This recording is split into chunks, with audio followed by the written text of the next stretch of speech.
watching the Scottish Football Zone with all the build-up and reactions.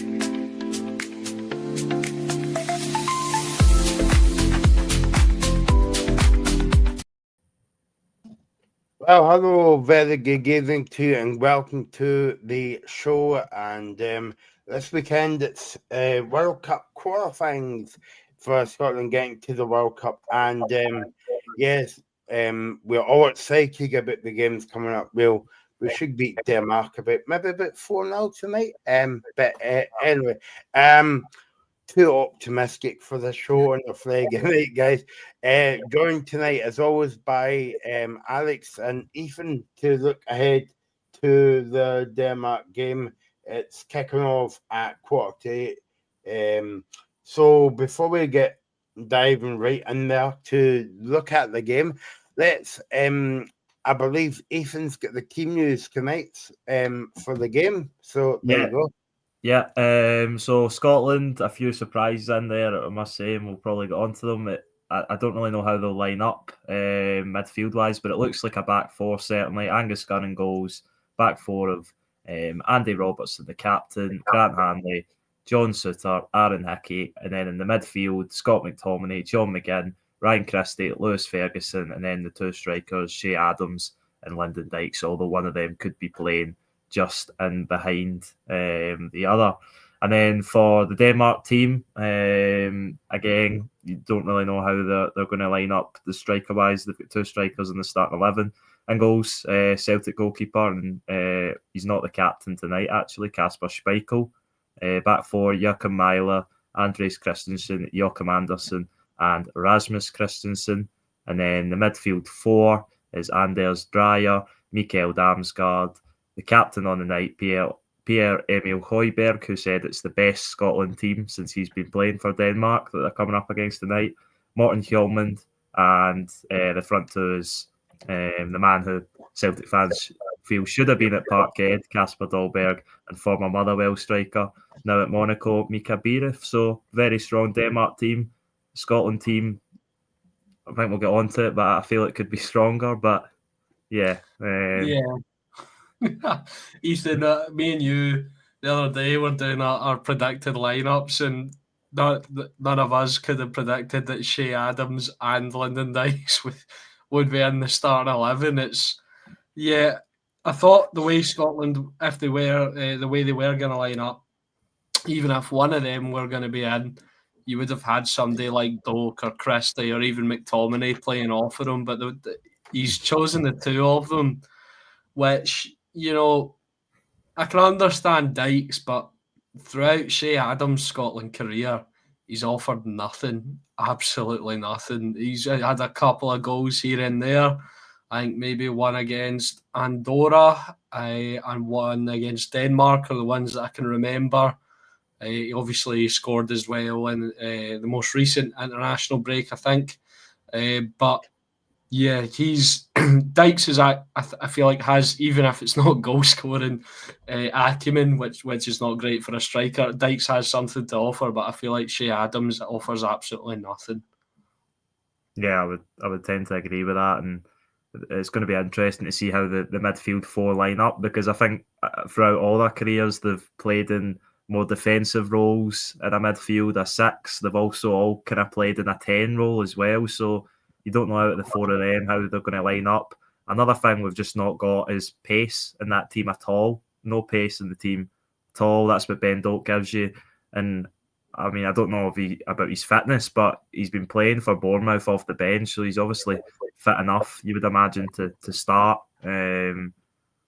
So yeah, disappointing the starting 11, but of course we've still got to get behind the team, and hopefully they can surprise us with a really positive result in Copenhagen. But that team doesn't fill me with as much confidence as maybe I had going into the game before. Mm-hmm. Yeah, no, good looking at that team here. It's a very kind of like disappointing. I mean, it's good to see Hickey back in the team after a long period of time out.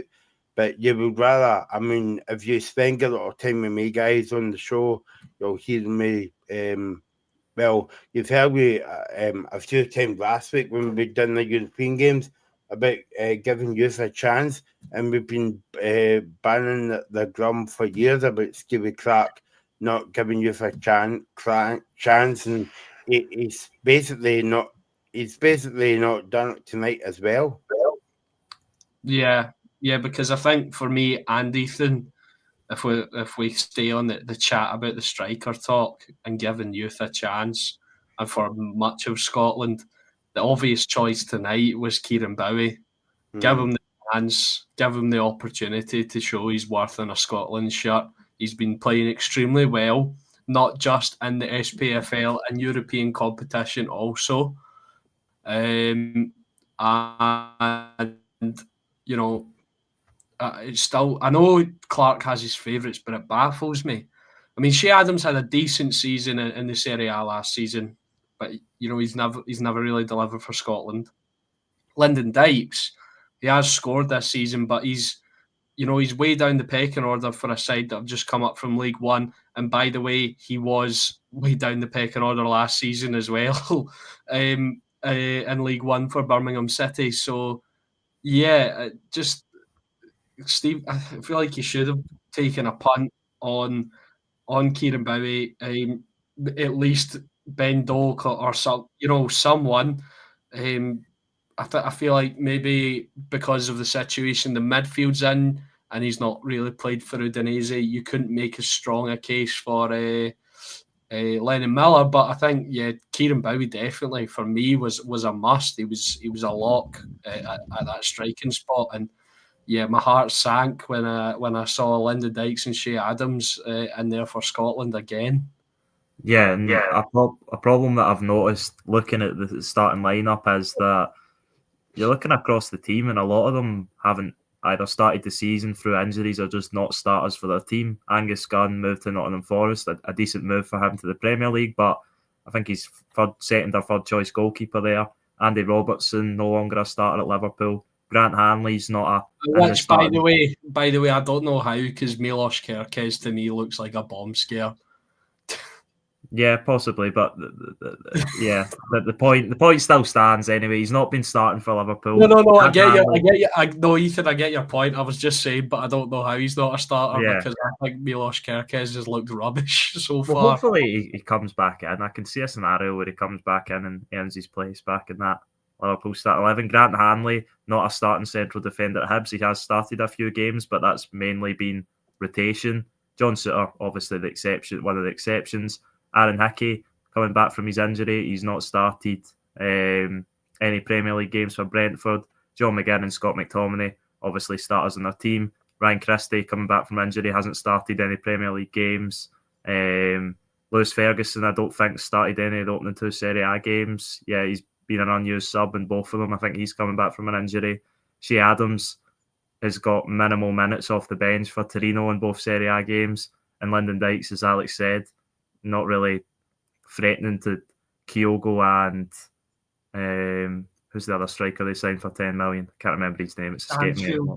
Yeah, Stansfield. He's not really threatening them for a starting place. So you're looking at it and you've got 3 established starting players in that starting 11 for club side, and I don't know if that just doesn't fill me with a lot of confidence either. And of course, people like Robertson are obviously going to play because he's one of our best players, despite not starting for Liverpool, which is no shame to him because Liverpool have probably got the best starting 11 in the world at the moment. But I don't know. I feel like you get a reward playing players that are starting week in, week out for their clubs. And when you've got someone like Kieran Bowie, who's Hibs' best player, and you're not starting him, then the question marks over that, I've got to say. I think the only thing I would say about Andy Robertson is he has to be there, but for the last few Scotland games, especially going back to the Euros, I mean, he didn't have a particular brilliant Euros. And in fact, I think was it the last game that he basically went off injured with like 50 minutes to go, and then was it after that we lost the goal and like we were out the Euros? Something like that, but Andy Robertson, he's been a point of contention for me for a few years. Obviously, you can't leave out a guy who, for the past however many years, has been starting for Liverpool, won a Champions League, won 2 Premier Leagues. You can't, he's still decent. He's not washed up quite yet, but I feel like I don't know if it's the quality of players around him that maybe he struggles with, but I feel like when he pulls on the Scotland shirt, we don't get the same Andy Robertson. And you've seen him in some Liverpool games. He can be an absolute animal, up and down, and the quality of his play, his delivery, is better as well. I don't know if that's something to do with movement, or I don't know, but I feel like whenever Robertson is pulled on the Scotland shirt, he hasn't performed to maybe the level he could do. But he has a must at this point. And if you look at the alternatives, Kieran Tierney was an alternative, but obviously he's dropped out along with Anthony Ralston. Supposedly because of injuries. So if they can't play, then that's fine. But but I digress. I'm going to go off on a tangent. But yeah, Robertson right now is guaranteed because Josh Doy's come in to replace those two, and obviously he wouldn't be challenging Robertson just yet. I was going to say you guys as well, and anybody else can comment on this as well. But if we're sticking with the team as well and adding the names that should have been in the squad. So this reminds me of Lawrence Shankland because for ages we were moaning at Stevie Clarke to get him in the team, and then he was a sub at one of the games away from home. I can't remember who it was against. Netherlands. No, it was a qualifying game. We played again. Anyway, so he came on with 10 minutes to go, and they got us a point away from home, right? And the very next game at Hampden, guess what? It was a sub. Now I'm saying that because obviously you want kind of youth and all that in the team, right? And so he got us a vital point away from home. Yet Stevie Clarke put him on the bench in the next game. Now, what would you have done? You would have actually started the game with Lawrence Shankland because he got your point away from home. So I just don't get it some other times. And just on Lawrence Shankland as well, I feel like he's been really unfairly treated since his last international call-up. I thought you were actually going to reference that. Obviously, it was in a defeat to the Netherlands away from home. He missed a sitter, and everyone got on his back. But then from that point on, I don't think he's maybe made one more squad or something like that. And I get that he hasn't been last season. He wasn't great, but if you look at the other options that he's picking, they're not great either. So what I feel like he's been, and even throughout before that as well, it took him that long to get called up when he was banging in the goals every single week, and then he did get called up, and he did, granted, not take his chance, but then he's I feel like he's been really unfairly treated by Clarke since then. And see, to be honest, I'd take an underperforming Lawrence Shankland over Shea Adams and Lyndon Dykes tonight any day of the week. I think that's the... sorry, Michael. I think that was a thing with Shankland as well. By the time that Steve Clarke decided to call him up and get him in the team, the ship had kind of sailed on that ridiculous Shankland form. And then we got a Shankland that was not on form, not confident. And we're hoping the same doesn't happen with Kieran Bowie because we're hoping he becomes the player we all think he can be. But get him in the team. We've not got anything better up there. Give the guy a chance to start and and show what he's been doing. And it's not as if he's just been doing it in the Scottish Premiership for Hibs. He's been doing it, especially in the European games where Hibs are up against it, against good quality opposition.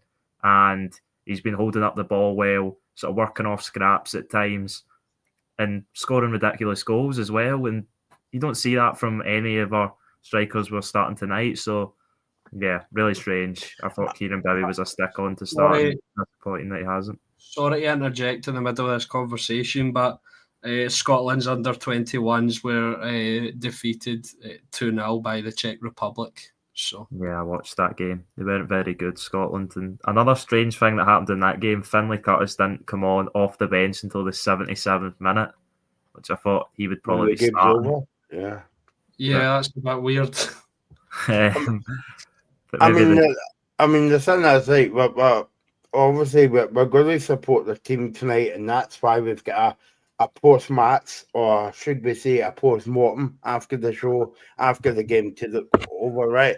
But like, I've also said this a few times as well, right? And I can't remember his name.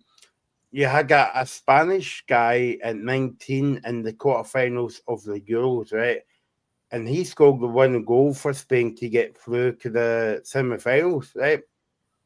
No, I'm not saying Scotland's at that level, right? We're miles off it. But it's going back to my argument that I've made when we speak about Celtic and Rangers and Aberdeen, maybe in Europe, and about giving youth a chance. And I mean, Steve Clark's, why is he not doing that? Because obviously it'll be too late when, it comes round to the players and say, yeah, okay, we'll get you in for a cap. And it's funny. It's funny. It's strange when good young players are actually given opportunities. It turns out they're actually all right, And I feel like it goes back to what we were speaking about after. This one was definitely a post-mortem after the Club Bruges game, and talking about how all four of their backline came through the Club Bruges Academy. Yeah. And that's something you'd never see at Rangers or Celtic, or you'd never see 4 or 5 young Scotland players getting regular minutes for Scotland and stuff like that. And because I don't know if it's a cultural thing here, but I'm very much of the opinion if you're good enough, you're old enough. And by the way, Kieran Bowie's a young player, but he's 22, so he's not as if he's an 18-year-old kid who's just started breaking into his team. He's been around the block. He's been down south. He's experienced football down there. He's come back to Scotland, and he's doing quite well. So why not? And I don't know. I'm actually lost for words because it's actually got me quite angry thinking about how we just don't give players chances. And that's why you get a lot of young players now looking abroad, because teams abroad give young players opportunities. If you're good, like I said, if you're old enough, you're good enough. Good enough, you're old enough. Sorry, got that the wrong way around. But yeah, I don't know what it is about this country and its football, but I think that's also part of the reason why we've struggled to qualify for tournaments for so long as well, because the way we treat our young players isn't good enough. Yeah, and I think it's a problem that not only at the national team, but Celtic and Rangers as well. There's a perfect example from both Celtic and Rangers this season. I'm thinking that Rangers, I just mentioned them, Finlay Curtis, I think he's not been given the starts that his performances, when given the chance off the bench, merit, when there's been other players in the Rangers starting 11 on the wings not performing up to a suitable standard for Rangers. He still doesn't get the chance to start a match. And I go to Celtic when they were in Kazakhstan, Almaty, playing against Skairat, and they were rubbish, and a lot of their players didn't get pass marks. Kobe Donovan, 18-year-old, comes on at right back as one of Celtic's best players, and then he doesn't even get on the next game. I don't see the problem. I don't know why you wouldn't just give the players, as Alex said, if they're if they're good enough, they're old enough. And I'm looking at the starting lineup tonight, and I feared this might be the case, and I hope he has a great game. But I just don't think he should be anywhere near the Scotland starting 11 in this day and age. Is Grant Hanley? He's the fourth, maybe even fifth choice central defender for Hibs. And why have we got him in the squad? And I wasn't going to really mention this player, but you've got a fourth or fifth choice central defender at Celtic and Dane Murray, who's younger and can be a player that Celtic and Scotland can turn to in the future. Why would you? I know he brings experience, Grant Hanley, but experience of losing and in recent times making major errors in major matches. And the funny thing is as well, and if you're looking for experience, sorry to cut you off, Ethan. If you're looking for experience, you've got that on the bench with Scott McKenna, who is actually a better defender and who is actually still playing at quite a high level of football with Dinamo Zagreb. So, start him. I agree with you. Dane Murray's been decent this season. Maybe just give Dane Murray a chance and give him that exposure at a young age as well.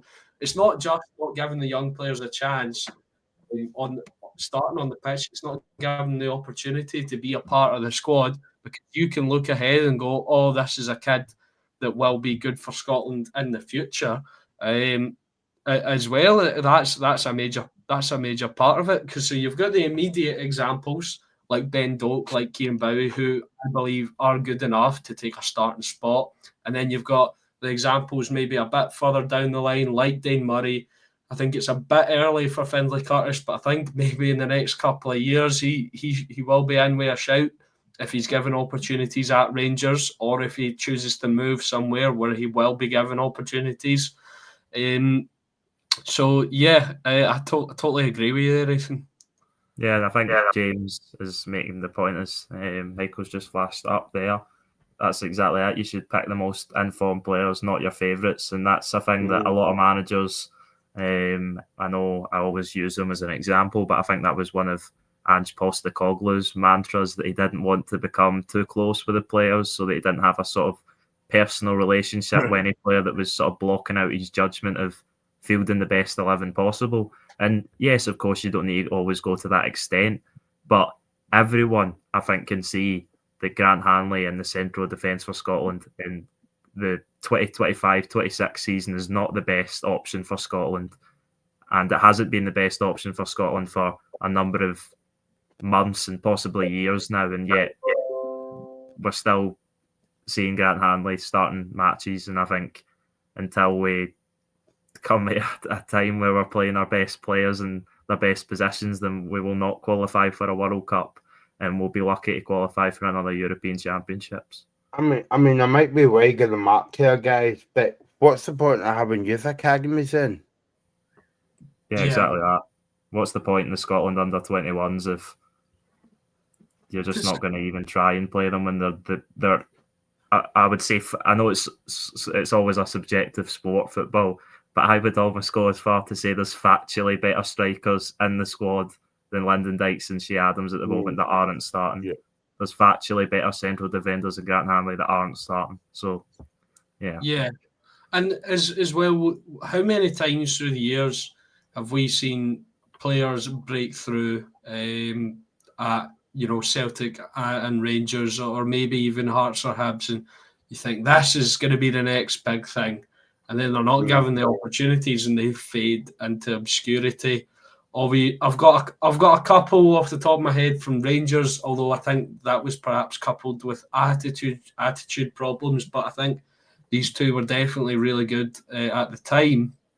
Was Kai Kennedy and Alex Lowry especially showed, incredible ability, and then I think he was not treated too well. Yeah, just I think that comment there, it's a good example, but I feel like it's a bit. I don't know if they've spelt it bad, or if it's a bad joke that I'm not getting, or a good joke that I'm not getting. But I'm on the feeling that might be a bad joke. but anyway, if I'll talk about him seriously, I feel like that's a good example, but also not a great example because he is possible. He's a generational talent. I think he will be the best player in the world for the foreseeable future. But yeah, we've seen. I'm sure, Michael, because you keep banging on about youth, you might have a few examples of players that you think have come through and not been given the opportunities. I'm sure, Ethan, from your time watching Celtic, there's been players where you thought this is the guy, he'll be a break into the national team, he'll be in the first team, and it just didn't work. Well, I think I don't know about you, Ethan, right, but from a Celtic point of view, well, the obvious one is Ben Doak. Yeah, exactly that. And Celtic, of course, when Liverpool come in, then it's difficult for the player in the club to turn down, I imagine, the money and the wage packet that Liverpool are offering. It's difficult. But you need to do better, and Scottish teams as a whole need to do better to hold on to their talents, because we're just not seeing enough quality coming through. And when we are seeing sort of hopes of quality coming through, they're just not getting the chance when they should be. And I really don't understand it. Why wouldn't you play the best players? Yes, you maybe hurt someone's feelings, taking someone out that's a big player in the dressing room or whatever. But at the end of the day, if a player's not good enough to warrant starting, then they shouldn't be starting. This isn't, and I know we make the point on here a lot about giving youth the chance, but on this occasion, we are talking about it. They deserve to play because they're the best player in that position. It's not even really about giving them the chance. It's more than that. It's they deserve to play regardless of their age, regardless of their experience. And fair enough if you had those experienced players that have been brilliant under Steve Clarke and have done a really solid job every time they played. But Grant Hanley, I know I keep going back to him, but and I don't know how many times we've sat here and spoke about Grant Hanley playing for Scotland, but he's not been good for a while now. You think back to who was it we played in? Was it Austria at home? Poland incident. Poland at home, yes, it was Poland at home we played, where he was pretty much at fault for Scotland losing that match. Aye, and our good mate Laurie, who's usually quite forgiving, has been running a Steve Clarke, a Grant Hanley hate campaign since then. He's got a vendetta against them, and he's me and Ethan can tell you he's usually quite forgiving, and obviously he's a Kilmarnock fan. And a self-proclaimed Clarkologist, and even he's got fed up with Steve Clarke by this point. I know we're talking about the game tonight, but just quickly on youth as well, I thought of a couple of sort of examples of Scottish teams not being able to hold on to their youth players, and since Brexit, England have been coming and taking all our youth players, and they fade into obscurity. Rory Wilson was scoring bags of goals for Rangers in the youth leagues. I think he moved to Villa 16 or 17. He's 19 now, and he's never made a Villa first team appearance. He's just been playing in Premier League 2. Fletcher Boyd has recently moved to Nottingham Forest. Hopefully that works out. Hopefully Burnley, that works was it out not? for him. He went to. Was it not Burnley that Fletcher Boyd went to? Yeah, sorry. Who am I getting him confused with? The Rangers player. I don't think it was Burnley, was it? I'm pretty sure it was. It was Burnley anyway, unless someone else came in. It was Villa. Sorry, it was Villa. And we both got it wrong. The boy that I was thinking of is actually Northern Irish, so he's not relevant to Scotland, but he recently went to Nottingham Forest. Blaine McClure from Rangers' academy. So that's another one lost, in terms of developing your own kind of youth talent.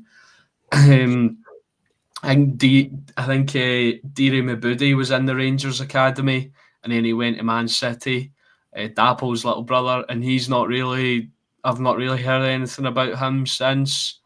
So it's holding on to your own talent and suffocating your own talent as well. Obviously, if I think a good example is for Celtic is Karamoko Dembele. One of the perhaps a generational talent was being talked about. He was getting talked up for £50 million moves when he was 15. You know what I mean? That was absolutely mental. And at that time, that was before the transfer market went absolutely ballistic. That was still quite a lot of money to lay out for a player. Instead of now, you spend 50 million on your fourth choice right back. But yeah, he's one as well that I feel like he's kind of been suffocated. Obviously, he could play for England as well, I believe, but he could have been one for Scotland in the future. And sorry, this whole chat has actually got me a bit worked up. I mean, yeah, so that was my fault. And I presume we might come back to about 50 times before the end of the season. But I'm a big, as you can tell, I'm a big advocate about develop, giving players a chance and saving your club money for going into the market. Anyway, even 2 games coming up tonight, Denmark. What are you expecting out the next 2 games? I think if we get maybe 4 points at the next 2 games, we'll be laughing. Yeah, exactly. 4 points would be a success. I would snap your hand off for a point tonight and in the parking, and then go over to Hungary where we play Belarus, and hopefully we should get a win there. Although you wouldn't put it past this Scotland team because they've not been on the best of form, but it's a fresh campaign, a new chance for players to, well, not really any new players in the starting lineup tonight, but hopefully across the campaign we see new players getting a chance that deserve their chance, and they can write themselves into the history books as part of the players that have contributed towards Scotland's first World Cup of me and Alex certainly's generation. Yeah, because last time Scotland were in a World Cup, I believe Ethan would have been -6 and I was -7. That would be the first. Sorry, I've just got a funny thing as well to say. So did you see a couple of days ago Lyndon Dykes shaved his hair into a mullet? Yeah, I think I did say that. Well, I've just seen pictures of them walking into the ground. He shaved it all off. So he's bald now? Yeah. So he's done a mullet. He's probably paid for a haircut, and he shaved his head off. It's not his head, his hair. I was going to say maybe it would be better if he shaved his head off, but anyway. He does like a new haircut, Lyndon Dykes, because the one that I'm looking at the picture is like braids. So yeah. He does. I remember. I think he did not have like a multicoloured hair at one point. And when he was at Livy, I think he had blue at one point and then bleached blonde. Yeah, he did. I think he was blue when he scored. Was he not blue when he scored that famous goal against Celtic? He had the blue hair. Livingston, yeah.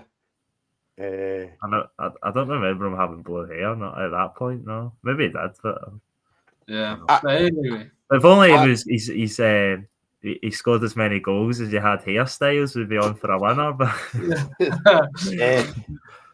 Alex, Stevie Clark said yes to get us media conference. Training has been good this week in focus, and we now focus on the game. So we're looking forward to the match tonight. I'm on a bit of a moan, guys, tonight, right? Because seeing its manager, it says we've been training well all week.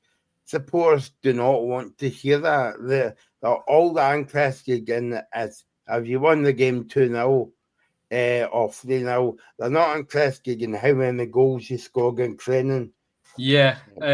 Well, just to put something in context there, apparently every single training session Russell Martin's ever done has been amazing, and the boys have been doing just what they've asked them to do, blah, blah, blah. And you see how that's translated onto the pitch. So, we want to see results. We want to see a Scotland victory.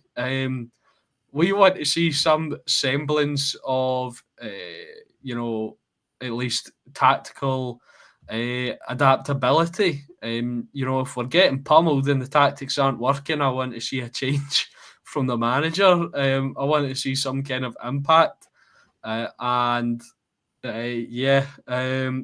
doesn't. I think I might have been scarred by Russell Martin, but hearing the team's training well doesn't affect me really at all. I don't care. And also as well, for a lot of players throughout history, training didn't really matter for a lot of them. Obviously, I'm picking really insane world class players as examples, but you hear stories about Eden Hazard, who just didn't train at all. Really, he just kind of, even when he was asked by coaches and stuff, he wouldn't train hard, and he'd come out. And he was one of the Premier League's best ever wingers. Carlos Tevez, stories of him, a terrible trainer at Man United, comes out and smashes it. So I don't think training really has too much of a bearing on it. Well, maybe it does if you haven't got an Eden Hazard in your team, though. Well, we do have an Eden Hazard, but he's on the bench. Yeah, quite possibly, yeah. So, score predictions, guys, for tonight. You want? I'll stick with a one each. I'll bite your hand off for it. One each. I think, is that what I said as well?